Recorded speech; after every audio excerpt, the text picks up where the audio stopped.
ए जी सुना हो जी, अजी नैहर से मैया बुलल कई है, तनी लेके चलू न। आए हो तू बार बार नैहरबे जाइल कोई अभी नहीं है, कितना दिन हो रहा अभी नहीं ओकर बाद तुरंत जेबे करनी।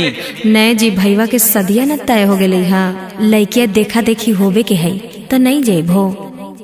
अच्छा ऐसा बात है, तब ठीक हो तो सामान उमान पैक कर ले, ठीक ना चलल जीते। अजी हम सब पैक कर ले लिए। अच्छा ठीक हो चल। आए जी तब एकरा से जइबो नहीं गे, एरोप्लेन में बुक कैलिए तोर बापा दिलको न, ओकरे जीबे एकरा जीबो ओकरा जीबो चल।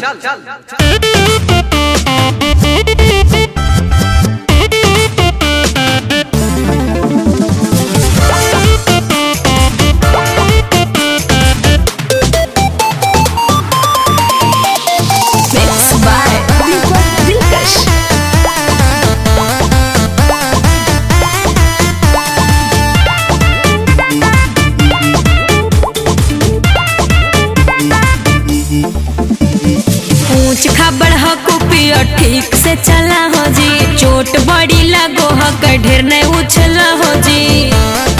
ए जी ऊंच खबर हो पिया ठीक से चला हो जी, चोट बड़ी लगो हो ढेर नहीं उछला हो जी। गल्लै पनौती नियन काहे बोलही हो गलै ने, हाथे ने उतरे तब चैन में उतर ले चढ़ाई भाई। आए जी तई कबाड़वा के बेच काहे न देह। हां तो तोर बापा हमरा अपाची न देते। तोरे चलते भेगेल खराब हमर दिनवा, काहे नागे मांग लेनी बाबू से पलटीना में,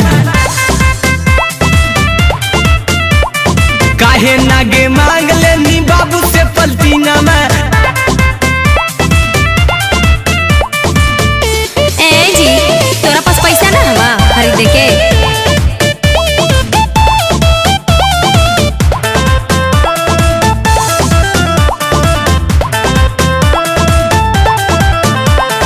एक तो 20 किलो झोला बोगे भारी, आज के हम बाद से न ले बौजी में बारी। देखो जी नजर मत लगाओ, खाइले पीले घर से ही आई। हम तो फंस गेलिए कर के बियाह जी, फोर व्हीलर वाला दुल्हा हल हमरा चाची। ए तनी उतर उतर तो अभी उतर एकदम।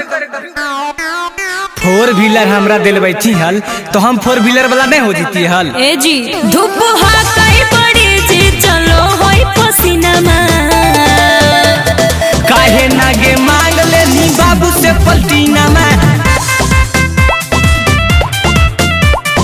काहे नागे मांग लेनी बाबू से पलटीना में।